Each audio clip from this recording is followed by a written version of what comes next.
Hello, স্বাগতম বন্ধুরা। আজ আমরা একটি ভালো অস্কারজয়ী ছবি দেখতে যাচ্ছি। এই গল্পে পরিচালক রবার্তো বেনিগনি সুন্দরভাবে দেখিয়েছেন যে একজন বাবা তার ছেলেকে খুশি করার জন্য কতটা এগিয়ে যেতে পারেন। সময় নষ্ট না করে আসুন লাইফ ইজ বিউটিফুল দেখা শুরু করি। সিনেমার শুরুতে দুজন লোক ইতালির একটি শহরের দিকে গাড়িতে করে যাচ্ছে। যে লোকটি ঘুমাচ্ছে সে আমাদের গল্পের নায়ক গুইডো। গুইডো একজন রসিক, দ্রুত চিন্তাশীল ব্যক্তি যে যেকোনো পরিস্থিতির সাথে খাপ খাইয়ে নিতে পারে এবং এর সর্বোত্তম ব্যবহার করতে পারে। তারা সেই শহরে ভ্রমণ করছে যেখানে তার কাকা তাদের জন্য একটি কাজের ব্যবস্থা করেছেন। কিন্তু হঠাৎ তাদের গাড়ির ব্রেক ফেইল হয়ে যায়। বিশৃঙ্খলার মধ্যে তাদের রুট পরিবর্তন হয় এবং তারা একটি জনাকীর্ণ রাস্তা দিয়ে গাড়ি চালায় যেখানে লোকেরা একজন রাজাকে স্বাগত জানাতে অপেক্ষা করছে। গুইডোকে দেখে তারা তাকে রাজা ভেবে তার জন্য উল্লাস করে। গুইডো আতঙ্কিত হয়ে চিৎকার করে কোন ব্রেক নেই লোকদের পথ থেকে সরিয়ে দেওয়ার চেষ্টা করে। কিন্তু জনতা ভুল বোঝে এবং পতাকা নাড়িয়ে তাকে রাজকীয় সম্মান জানাতে থাকে। সমস্ত বিভ্রান্তি এবং উত্তেজনার সাথে গুইডো একজন রাজার মতো শহরে প্রবেশ করে এবং কিছুক্ষণের জন্য সে সত্যিই রাজপুত্রের মতো অনুভব করে। পরে যখন তারা গাড়ি মেরামত করছে গুইডো তার হাত ধুতে যায়। সেই মুহূর্তে সে একটি মেয়েকে দেখে এবং মজা করে তাকে বলে, আমি একজন রাজপুত্র, আমি কি এখানে হাত ধুতে পারি? মেয়েটি তার কথা বিশ্বাস করে না এবং জিজ্ঞাসা করে, তুমি কি সত্যি একজন রাজপুত্র? গুইডো মিথ্যা বলে এবং বলে, আমি আমার রক্ষীদের দুপুরের খাবারের জন্য পাঠিয়েছিলাম। হঠাৎ সে লক্ষ্য করে যে একজন মহিলা খামারবাড়ির জানালা দিয়ে পড়ে যাচ্ছেন। দ্রুত চিন্তা করে গুইডো ছুটে এসে তাকে বাঁচায়। সেই মহিলাটি আমাদের গল্পের নায়িকা ডোরা। তার সৌন্দর্য দেখে গুইডো মজা করে বলে, ঈশ্বর এই রাজপুত্রের জন্য আকাশ থেকে একটি রাজকুমারী পাঠিয়েছেন। ছন্দে ডোরা যখন তাকে ধন্যবাদ জানায় তখন গুইডো চালাকি করে কিছু ডিম নিয়ে চলে যায় এবং বলে, বিদায় রাজকুমারী। ডোরা এবং অন্য মেয়েটি গুইডোর আত্মবিশ্বাসী এবং স্বতঃস্ফূর্ত আচরণ দেখে হতবাক হয়ে যায়। সেই রাতে গুইডো এবং তার বন্ধু তার কাকা এলিসিওর বাড়িতে পৌঁছায়। তারা দেখে একদল লোক ঘর থেকে বেরিয়ে আসছে। চিন্তিত হয়ে তারা ছুটে ভেতরে ঢোকে, কিন্তু কাকা শান্তভাবে বলেন, মানুষ প্রায় এটা করে কারণ আমরা সবাই ইহুদি। আমাদের সকলকে এটা সহ্য করতে হয়। তিনি তাদের থাকার প্রস্তাব দেন, কিন্তু তাদের সতর্ক করেন যে তার কোনো প্রাচীন জিনিসপত্র স্পর্শ না করতে, কারণ সেগুলি খুব দামি। পরের দিন গুইডো এবং তার বন্ধু শহরটি দেখতে পেয়ে উত্তেজিত হয়, কারণ তারা একটি গ্রামে বেড়ে উঠেছে। গুইডো দেখে এক ব্যক্তি তার স্ত্রীকে বারান্দা থেকে একটি চাবি ফেলে দিতে বলছে। সে এটি মনোযোগ সহকারে লক্ষ্য করে। এরপর তারা তার বন্ধুর কর্মক্ষেত্রে যায়, যেখানে গুইডো একটি টুপি পরার চেষ্টা করে, কিন্তু কঠোর মালিক বলে যে এটি ব্যয়বহুল এবং এটি ফিরিয়ে নেয়। যাই হোক, গুইডো চালাকি করে টুপি বদল করে এবং মালিকের টুপি নিজের জন্য রাখে। এরপর গুইডো টাউন হল পরিদর্শন করে। তার স্বপ্ন একটি বইয়ের দোকান খোলা এবং সে অনুমতির জন্য আবেদন করতে সেখানে যায়। কাউন্টারে থাকা মহিলা তাকে বলে যে এটি সহজ নয়, তার উচ্চপদস্থ কর্মকর্তাদের অনুমোদন এবং স্বাক্ষর প্রয়োজন। তারপর গুইডো তার পকেটে ডিমগুলো দেখতে পায়, যেগুলো সে খামার বাড়ি থেকে নিয়েছিল, এবং সে তার হাতে তুলে নেয়। ঠিক তখনই একজন উচ্চপদস্থ কর্মকর্তা আসেন। গুইডো বিনয়ের সাথে তাকে তার বইয়ের দোকানের অনুমতিপত্রে স্বাক্ষর করতে বলেন, কিন্তু কর্মকর্তা অহংকারে ভরা অবস্থায় চলে যান। হতাশ হয়ে গুইডো মহিলার সাথে কথা বলে জানালার পাশে দাঁড়ায়। দুর্ঘটনাক্রমে একটি ফুলের টবে ধাক্কা দেয়। এটি সরাসরি কর্মকর্তার মাথায় পড়ে। গুইডো ক্ষমা চাইতে ছুটে যায় এবং কিছু না ভেবেই ডিমের খোসাগুলো লোকটির টুপির ভেতরে রাখে। ক্রোধে ভরা কর্মকর্তা গুইডোকে চিৎকার করে বলে এবং তার টুপি পরে ডিমটি ভেঙে দেয়। ধাওয়া শুরু হয়। গুইডো একটি সাইকেল ধরে পালানোর চেষ্টা করে, কিন্তু একজন মহিলার সাথে ধাক্কা খায়, এটি ডোরা। তাকে আবার দেখে গুইডো মনোমুগ্ধকরভাবে বলে, একজন রাজকুমার এবং রাজকুমারী দুর্ঘটনাক্রমে মিলিত হয় এবং ছুটে চলে যায়। পরে তার মামার হোটেলে গুইডো ওয়েটারের নতুন চাকরির জন্য প্রস্তুতি নেয়। তার মামা তাকে মূল্যায়ন করে বলেন, ওয়েটারের কাজ একটি শিল্প। আমি নিশ্চিত নই যে তুমি একজন ভালো ওয়েটার কিনা, তবে তুমি অবশ্যই একজন ভালো অভিনেতা। তিনি গুইডোকে ভাড়া করেন, পরের দিন কাজ শুরু করতে বলেন। সেই রাতে গুইডো তার বন্ধুর সাথে যা ঘটেছিল তার সবকিছু ব্যাখ্যা করেন, কিন্তু তার বন্ধু ততক্ষণাৎ ঘুমিয়ে পড়ে। গুইডো জিজ্ঞাসা করে, তুমি এত তাড়াতাড়ি ঘুমাও কিভাবে?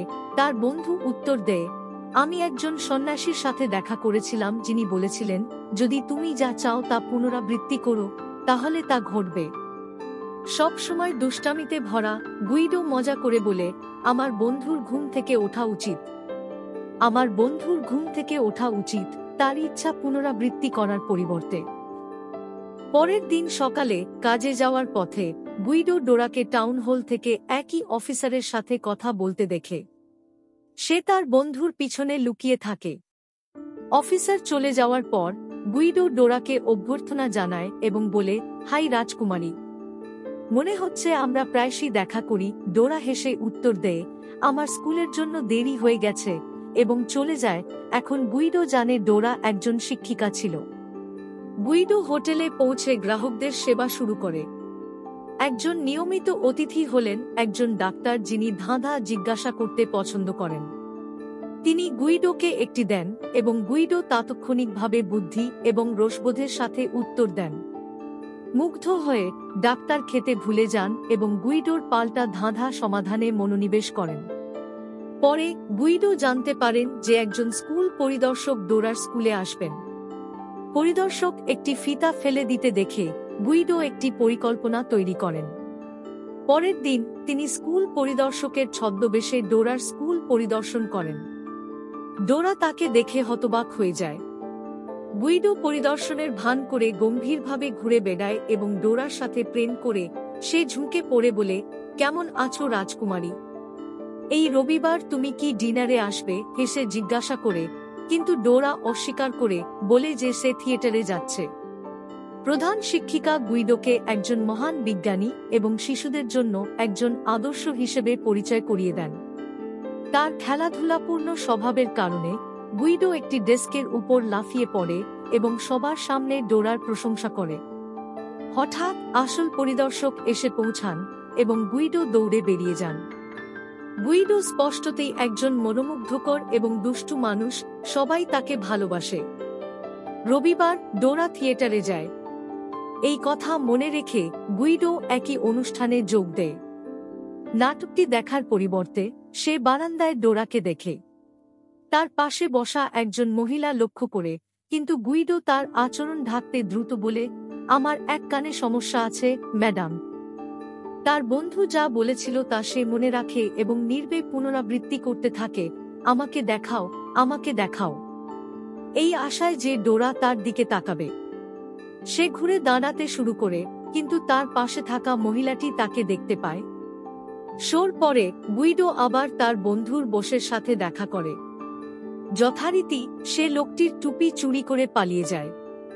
বাইরে ডোরা অফিসারকে নিয়ে বেরিয়ে আসে, যিনি বলেন, আমরা আগামীকাল একটি পার্টিতে যাচ্ছি। ডোরা রেগে উত্তর দেয়, আমাকে জিজ্ঞাসা না করে তুমি কিভাবে এটি সিদ্ধান্ত নিতে পারো? কিন্তু অফিসার জোর দিয়ে বলে, আমি ইতিমধ্যেই তাদের বলেছিলাম যে তুমি আসবে। বৃষ্টি শুরু হয়। অফিসার যখন তার গাড়ি আনতে যায়, তখন গুইডো তার বন্ধুর বসের গাড়ি ধার করে। ডোরা অফিসারের গাড়ি ভেবে ভেতরে ঢুকে পার্টির কথা বলতে শুরু করে। তার হেঁচকি ওঠে এবং হঠাৎ গুইডো ঘুরে দাঁড়ায়, তাকে এত অবাক করে যে তার হেঁচকিও থেমে যায়। ডোরা হতবাক হয়ে তার দিকে তাকিয়ে থাকে, তারপর হাসে। গুইডো বলে, আমাকে ভুল বুঝো না, আমি তাড়াতাড়ি গাড়িটি নিয়ে এসেছিলাম, কিন্তু আমি কিভাবে চালাতে জানি না। সে গাড়ি থামায় আর খোলা ছাদ থেকে বৃষ্টি শুরু হয়। গুইডো জানে না কিভাবে এটি বন্ধ করতে হয়।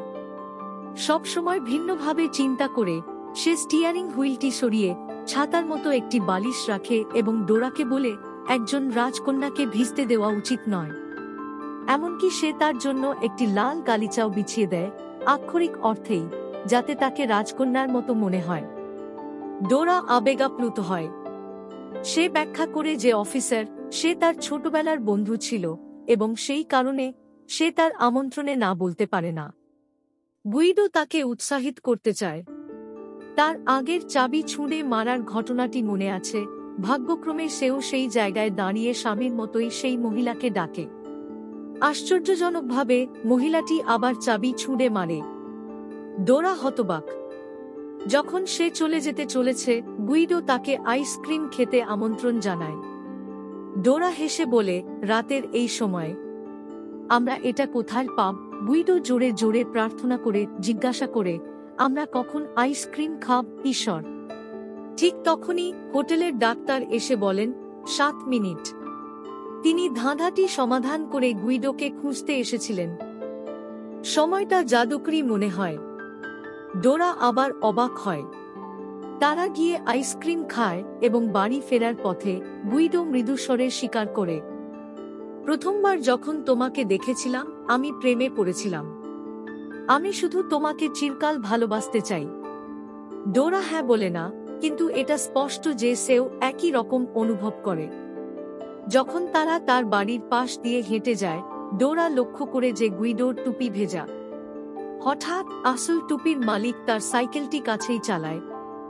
গুইডো তাকে দেখে ডোরাকে মজা করে বলে, মনে হচ্ছে আবার টুপি বদলানোর সময় হয়েছে। সে প্রার্থনা করতে চলেছে, কিন্তু ডোরা তাকে থামিয়ে দেয় এবং সে প্রার্থনা করে।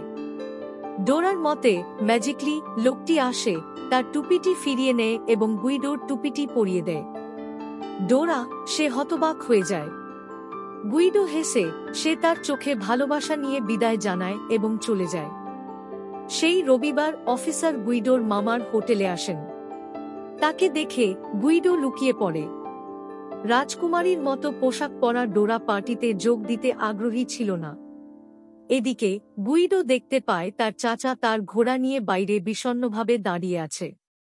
কেউ ঘোড়াটিকে সবুজ রং করে এবং তাতে ইহুদিদের সম্পর্কে আপত্তিকর কথা লিখে রেখেছিল। কিন্তু সর্বদা ইতিবাচক ব্যক্তি গুইডো তার চাচাকে শান্ত করে তাকে ভেতরে নিয়ে যায়। সেখানে সে ডোরাকে দেখতে পায়।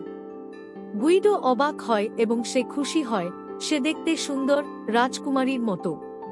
কিন্তু যখন গুইডো তাকে বিরক্ত করতে যাচ্ছিল, তখন সে অফিসারটিকে দেখতে পায়।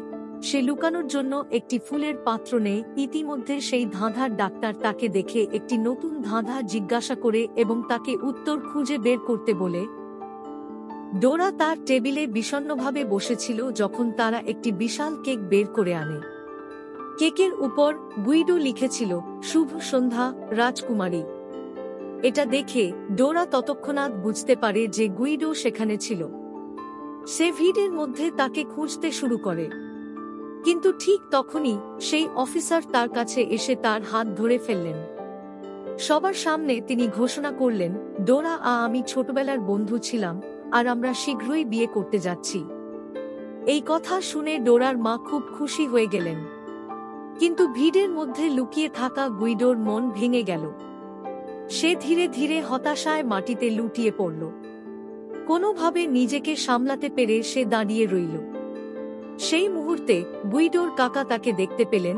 অজান্তেই তার থালায় একটি কুকুর রেখে পরিবেশন করছেন। গুইডো তা খেয়ালও করেননি। ডোরার টেবিলের কাছে যেতেই সে পিছলে গেল এবং থালাটি তার কাছে পড়ে গেল।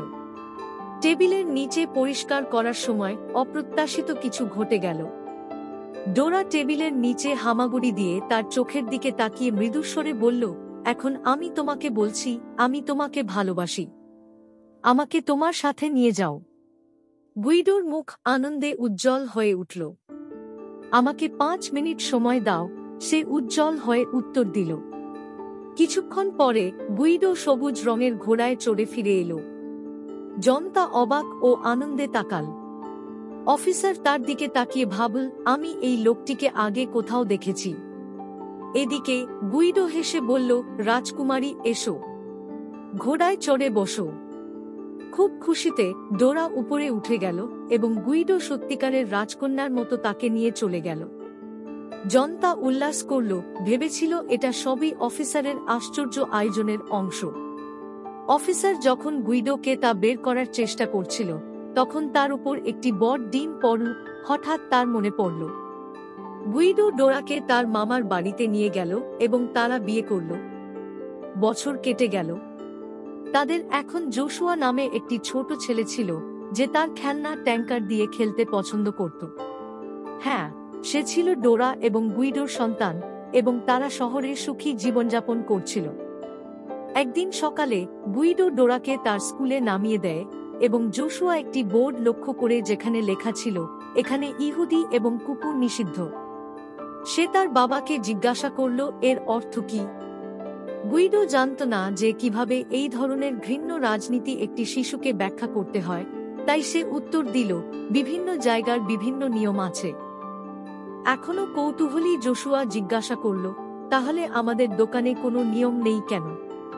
তাকে বিভ্রান্ত করার চেষ্টা করে গুইডো হেসে বলল, তুমি ঠিক বলেছ। এখন থেকে আমাদের দোকানে মাকসা এবং বাদুড় প্রবেশ করতে পারবে না। তারা তাদের বইয়ের দোকানে পৌঁছেছিল। গুইডো অবশেষে বইয়ের দোকানের মালিক হওয়ার স্বপ্ন পূরণ করেছিল। কিন্তু তারপর দুজন জার্মান অফিসার এসে হাজির হয়েছিল।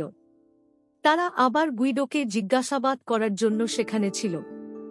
ঘন ঘন জিজ্ঞাসাবাদে ক্লান্ত হয়ে গুইডো দীর্ঘশ্বাস ফেলল। জোশুয়া বলল, আমি তোমার সাথে আসতে চাই, বাবা।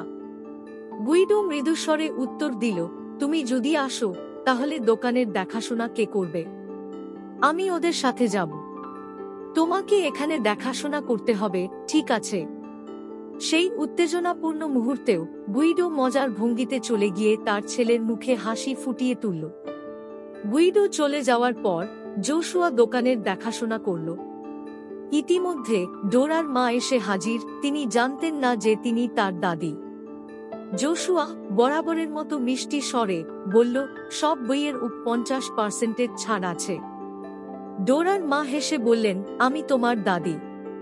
আগামীকাল তোমার জন্মদিন এবং আমি তোমাকে একটি উপহার আনব। উত্তেজিত হয়ে জোশুয়া জিজ্ঞাসা করলেন, এটা কি নতুন ট্যাঙ্কার? তিনি খুশিতে হেসে বললেন, আমি তোমাকে আগামীকাল বলবো, কিন্তু আগে এই চিঠিটা তোমার মাকে দাও। ঠিক আছে দাদি, জোশুয়া তার স্বাভাবিক আকর্ষণের সাথে উত্তর দিল। ডোরার মা তার নির্দোষতা দেখে মুগ্ধ হয়েছিলেন। বাড়িতে ডোরা জোশুয়ার জন্মদিনের জন্য প্রস্তুতি নিচ্ছিল। সে তাকে স্নান করতে ডেকেছিল, কিন্তু জোশুয়া স্নান করতে ঘৃণা করত। সে প্রায়শই বাক্স আকৃতির আলমারির ভেতরে লুকিয়ে থাকত, আবার তাই করত। গুইডো তাকে খুঁজে পেয়ে জিজ্ঞেস করল, তুমি এখানে কি করছো?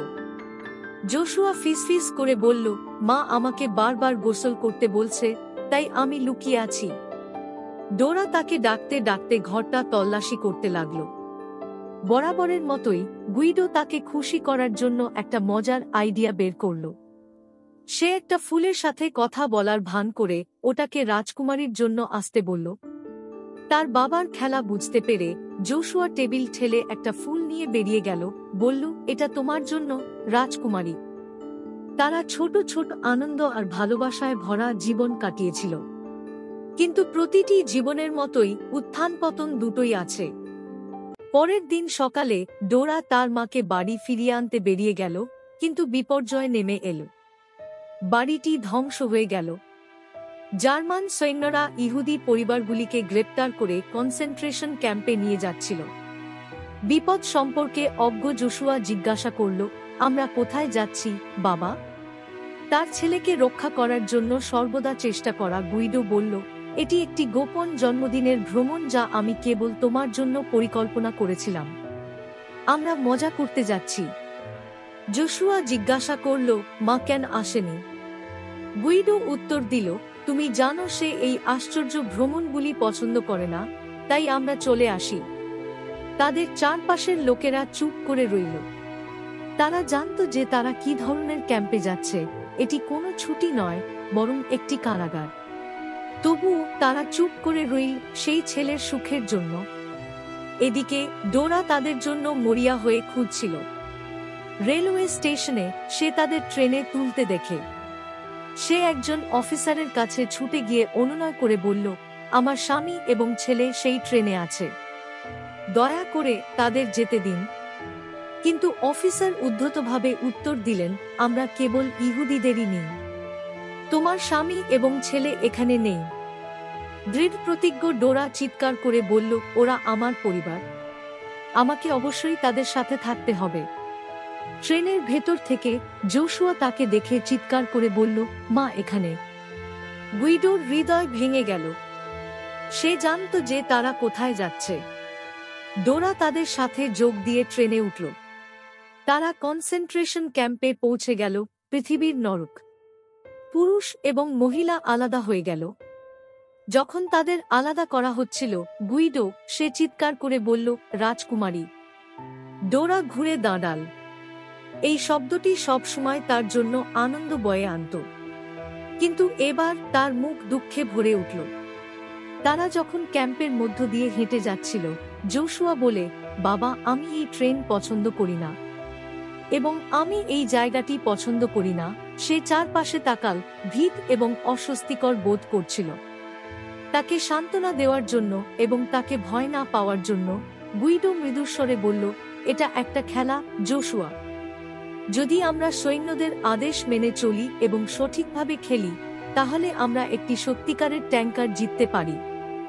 যখন তারা তাদের ঘরে পৌঁছালো, গুইডো হতবাক হয়ে গেল। জায়গাটা ধুলোময়, ভিড় এবং নোংরা পোশাক পরা লোকেদের দ্বারা পরিপূর্ণ ছিল।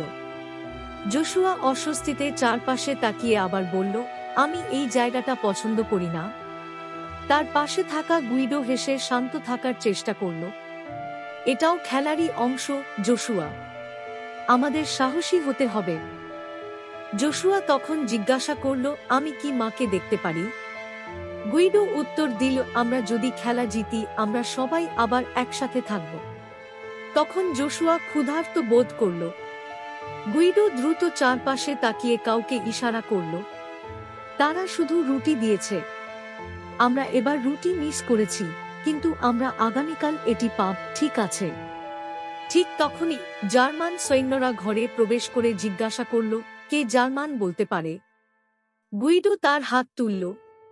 সৈন্যদের মধ্যে একজন দলটিকে হুমকি দিতে শুরু করল, যদি তোমরা আদেশ না মানো, তাহলে তোমাদের গুলি করা হবে। কিন্তু গুইডো, জোশুয়া মনোযোগ সহকারে শুনছিল, ভয়ঙ্কর মুহূর্তটিকে খেলার অংশে পরিণত করেছিল। সে আনন্দের সাথে ঘোষণা করল, আমরা সবাই এখন একটা বড় খেলায় খেলছি। যদি তুমি ট্যাঙ্কার জিততে চাও, তাহলে তোমাকে 3টি নিয়ম মেনে চলতে হবে। প্রথমত, কাঁদবে না। দ্বিতীয়ত, তোমার মায়ের সাথে দেখা করা উচিত নয়। আর তৃতীয়ত, বলো না যে তুমি ক্ষুধার্ত। যদি তুমি এই নিয়মগুলো মেনে চলো এবং ভালো খেলো, তাহলে তুমি 1000 পয়েন্ট এবং আসল ট্যাঙ্কার জিতবে। জোশুয়ার চোখ উচ্ছ্বাসে জ্বলজ্বল করে উঠল। সে প্রতিটি কথা বিশ্বাস করল। অন্যরা, যারা সত্য জানত, তারাও খেলল, ভান করল এটা শুধু একটা খেলা, গুইডোকে তার ছেলের নির্দোষতা রক্ষা করতে সাহায্য করার জন্য। পরবর্তী দিনগুলিতে ক্যাম্পে জীবন আরও নিষ্ঠুর হয়ে উঠল। গুইডো ভারী বোঝা বহন করতে হিমশিম খাচ্ছিল। একদিন যখন সে খুব ভারী কিছু তুলতে চেষ্টা করছিল, তখন সে বিটবিট করে বলল, যদি আমি এটা করতে থাকি, তাহলে আমি মারা যেতে পারি। তার পাশে থাকা আরেকজন লোক উত্তর দিল, যদি তুমি এটা না করো, তাহলে তারা তোমাকে যেভাবেই হোক মেরে ফেলবে। সেদিন সন্ধ্যায় সম্পূর্ণ ক্লান্ত গুইডো তাদের ঘরে ফিরে এলো। জোশুয়া তার কাছে দৌড়ে এলো, আর গুইডো, যদিও সবেমাত্র দাঁড়াতে পারছিল না, তার ছেলেকে কোলে তুলে নিল।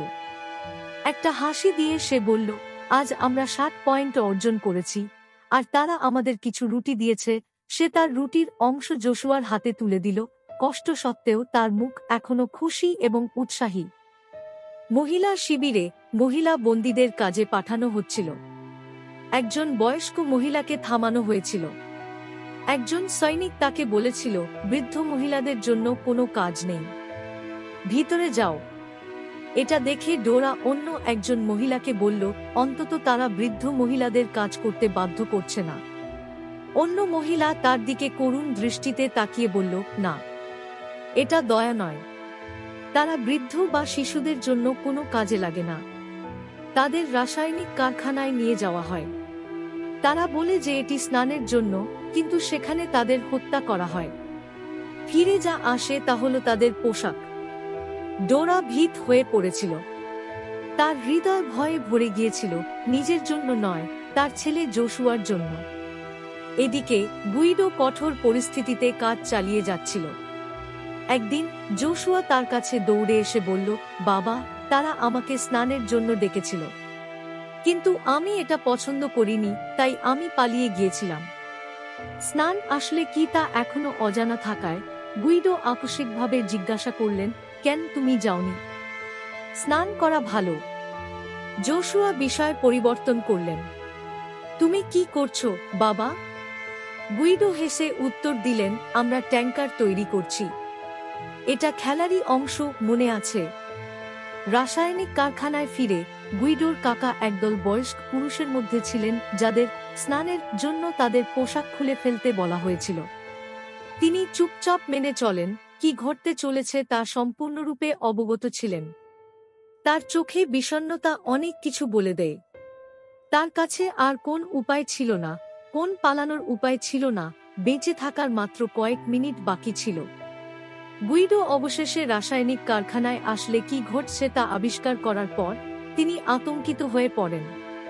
সৈন্যরা খুঁজে পাওয়ার আগেই তিনি জোশুয়াকে খুঁজতে ছুটে যান।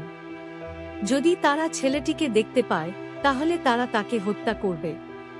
কিন্তু সেই ভয়াবহ মুহূর্তেও গুইডো শান্ত রইল, তার ছেলেকে উপরের খাটে লুকিয়ে রাখল এবং মৃদুস্বরে বলল, আমরা খেলার দ্বিতীয় স্তরে পৌঁছে গেছি, জোশুয়া। এই স্তরে তুমি কোনো সৈন্যকে তোমাকে দেখতে দেবে না। তোমাকে লুকিয়ে থাকতে হবে। যদি তুমি আমার ফিরে না আসা পর্যন্ত লুকিয়ে থাকো, তাহলে আমরা 150 পয়েন্ট জিত। এটি একটি বড় বিষয়, এটি মিস করো না। পরের দিন ডোরা রাসায়নিক কারখানায় কাজ করছিল। তাকে পোশাক সাজানোর দায়িত্ব দেওয়া হয়েছিল। একের পর এক সে প্রতিটি টুকরো তুলে নিল, ভয়ে তার ছেলের পোশাক খুঁজতে লাগল। দয়া করে তার পোশাক এখানে থাকতে দিও না, সে নীরবে প্রার্থনা করল। এদিকে গুইডো জোশুয়াকে একটি ট্রলির ভেতরে লুকিয়ে রেখেছিল। যখন সে লক্ষ্য করল ঘোষণা কক্ষ খালি, সে ভেতরে ঢুকে মাইক্রোফোন চালু করল। হ্যালো রাজকুমারী, কেমন আছো? সে আনন্দের সাথে বলল। সে মাইকটি জোশুয়ার দিকে তুলে ধরল। জোশুয়ার দিকে সে বলল, মা, আমরা খেলায় আছি এবং আমরা শীঘ্রই জিতব। লাউডস্পিকারে ডোরার ছেলের কণ্ঠস্বর প্রতিধ্বনিত হতে শুনতে পেল। তার চোখ জলে ভরে গেল। সে বেঁচে আছে। পরে শিবির দুর্বল ও অসুস্থদের পরীক্ষা করতে শুরু করে। যাদের কাজের জন্য অযোগ্য বলে মনে করা হয়েছিল তাদের গ্যাস চেম্বারে নিয়ে যাওয়া হয়েছিল। ভিড়ের মধ্যে গুইডো সেই ডাক্তারকে দেখতে পেল যাকে সে একসময় চিনত, যিনি ধাঁধা পছন্দ করতেন। একটি পরিচিত মুখ দেখে গুইডোর মনে আসার আলো জেগে উঠল। সে ডাক্তারের দিকে তাকিয়ে বলল, আমি তোমার শেষ ধাঁধার উত্তর জানি। কিন্তু ডাক্তার কিছুই বললেন না। তিনি চিন্তাও করলেন না। পরে গুইডো তাদের ঘরে ফিরে এলেন, এই আশায় যে ডাক্তার হয়তো তাকে সবচেয়ে খারাপ কাজ থেকে বাঁচতে সাহায্য করতে পারেন। হয়তো সে মনে মনে বলল, তিনি আমাকে সৈন্যদের সেবা করার মতো আরো ভালো চাকরিতে স্থানান্তরিত করতে সাহায্য করতে পারেন। কিন্তু ঘরের চারপাশে তাকিয়ে তিনি লক্ষ্য করলেন যে জোশুয়া সেখানে নেই। তিনি আতঙ্কিত হয়ে পড়লেন। জোশুয়া, তিনি চিৎকার করে বললেন। একটা উত্তেজনাকর মুহূর্তের পর জোশুয়া খাটের নিচ থেকে বেরিয়ে এলেন। তুমি ওখানে লুকিয়েছিলে কেন? গুইডো স্বস্তি পেয়ে জিজ্ঞাসা করলেন। জোশুয়া মৃদুস্বরে উত্তর দিল, কেউ আমাকে বলেছে। সৈন্যরা যখন আমার মতো বাচ্চাদের দেখে তখন তারা তাদের চুলায় পুড়িয়ে মেরে ফেলে। ক্যাম্পের কেউ, সম্ভবত হতাশ এবং তিক্ত, জোশুয়াকে গ্যাস চেম্বার সম্পর্কে বলেছিল। তাকে শান্ত করার জন্য গুইডো মৃদু হেসে বলল, ওই ব্যক্তি নিশ্চয়ই এমন কেউ যে চায় না যে তুমি ট্যাঙ্কার জিতো। তারা শুধু তোমাকে পয়েন্ট হারাতে চাইছে। কিন্তু অনুমান করো কি, আমরা এখন লিডার বোর্ডের শীর্ষে আছি। তবুও জোশুয়া নিচের দিকে তাকিয়ে বলল, বাবা, আমার এই জায়গাটা পছন্দ নয়। আমাদের চলে যাওয়া উচিত। তার ছেলেকে এতটা বিষণ্ণ দেখে গুইডো উঠে দাঁড়িয়ে তাদের জিনিসপত্র গুছিয়ে নেওয়ার ভান করল। ঠিক আছে, যদি তুমি এটা পছন্দ না করো আমরা চলে যাব। কিন্তু এটা দুঃখজনক। তারা এখন পর্যন্ত সবচেয়ে বড় ট্যাঙ্কার প্রস্তুত করছিল এবং আমরা এটি হারতে যাচ্ছি। আমার ছেলে আর খেলা পছন্দ করে না, কিন্তু এটা ঠিক আছে, গুইডো বৃষ্টিতে বেরিয়ে যাওয়ার ভান করে বলল। ট্যাঙ্কার এবং সর্বোচ্চ স্কোরের কথা শুনে জোশুয়া হঠাৎ তার মন পরিবর্তন করল। দাঁড়াও বাবা, ফিরে এসো, সে ডাকল। গুইডো হাসল। তার ছোট্ট নাটটি কাজ করেছে।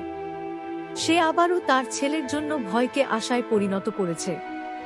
পরের দিন গুইডো একজন ভৃত্য হিসেবে কাজ করে। এদিকে সে কিছু জার্মান বাচ্চাকে খেলতে দেখে এবং সে তৎক্ষণাৎ তার ছেলেকে ডাকে। জোশুয়া, একটা বাক্স আছে, যাও এটা খোলো। জোশুয়া অবাক হয়ে বাক্সটা খুলে ফিরে এসে বলে, বাবা, ওটার মধ্যে একটা ছেলে লুকিয়ে আছে, মনে হচ্ছে বাচ্চারা লুকোচুরি খেলা খেলছিল। গুইডো হেসে তাকে বলে, এটাও একটা খেলা জোশুয়া, শুধু ওদের সাথে যাও, খেলো, উপভোগ করো এবং খাও। কিন্তু একটাই নিয়ম, তুমি কথা বলবে না। যদি আমরা এই খেলায় জিতি তাহলে আমরা বিশাল পয়েন্ট পাব। ঠিক তখনই একজন আয়া এসে পৌঁছায়। জোশুয়াকেও একজন জার্মান শিশু মনে করে। সে তাকে নিয়ে যায়। গুইডো অন্তত তার ছেলেকে ভালো খাবার দেবে ভেবে সৈন্যদের সেবা করতে শুরু করে। সেখানে সে ডাক্তারকে দেখতে পায়। গুইডো তার দিকে আকুল দৃষ্টিতে তাকায়, আশা করে যে এই ডাক্তার হয়তো তাদের সাহায্য করবে। ওদিকে জোশুয়া অন্যান্য বাচ্চাদের সাথে। যখন একজন ভৃত্য খাবার পরিবেশন করে তখন জোশুয়া ইতালীয় ভাষায় ধন্যবাদ বলে। সন্দেহজনক ভৃত্যটি আয়াকে আনতে যায়।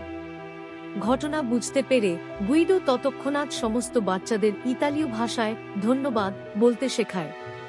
আয়া এসে দেখে গুইডো বাচ্চাদের পড়াচ্ছে এবং ধরে নেয় যে এটি সমস্যার কারণ। সে তাকে চিৎকার করে তাকে বিদায় করে দেয়। তবু গুইডো জোশুয়াকে বাঁচাতে সক্ষম হয় এবং তার কাজে ফিরে আসে। কিছুক্ষণ পরেই ডাক্তার জিজ্ঞাসা করে, আমি তোমার সাথে একা কথা বলতে চাই। গুইডোর হৃদয় কেঁপে ওঠে, ভেবে যে এটি তার পালানোর এবং সাহায্য পাওয়ার সুযোগ হতে পারে। সে দ্রুত জোশুয়াকে জানায়, আজ এই খেলা শেষ হতে চলেছে। গুইডো যখন ডাক্তারের সাথে দেখা করে তখন সে অধীর আগ্রহে অপেক্ষা করে, কিন্তু তার হৃদয় ভেঙে যায়। ডাক্তার তাকে কেবল একটি ধাঁধার উত্তর জিজ্ঞাসা করে। গুইডো ভেঙে পড়ে। ডাক্তার তার কাছ থেকে এইটুকুই চেয়েছিলেন, ধাঁধা। তার শেষ আশার টুকরোটি অদৃশ্য হয়ে যায়। সে হেরে চলে যায়, পরাজিত হয়ে। সাধারণত গুইডো আনন্দের সাথে প্রতিটি পরিস্থিতির মুখোমুখি হয়, কিন্তু এবার সে হারিয়ে যায় বলে মনে করে। গ্রামোফোনের কাছে যাওয়ার সাথে সাথে সে তার স্ত্রীর প্রিয় গানটি বাজানোর সিদ্ধান্ত নেয়। সে স্পিকারটি জানালার দিকে ঘুরিয়ে দেয়, আশা করে যে যদিও সে তার সাথে কথা বলতে পারে না তবুও সে তাকে খুশি করতে পারে। এটি একটি সহজ কিন্তু গভীর অঙ্গভঙ্গি যা দেখায় যে সে তাকে কতটা ভালোবাসে। সেই রাতে গুইডো জোশুয়াকে ক্যাম্পের দিকে ফিরিয়ে নিয়ে যায়, মনে করে যে অন্তত তার ছেলে দিনের জন্য পর্যাপ্ত খাবার খেয়েছে। তারা যখন কাছে আসে তখন ধোঁয়া এবং বিশৃঙ্খলা বাতাসে ভরে যায়।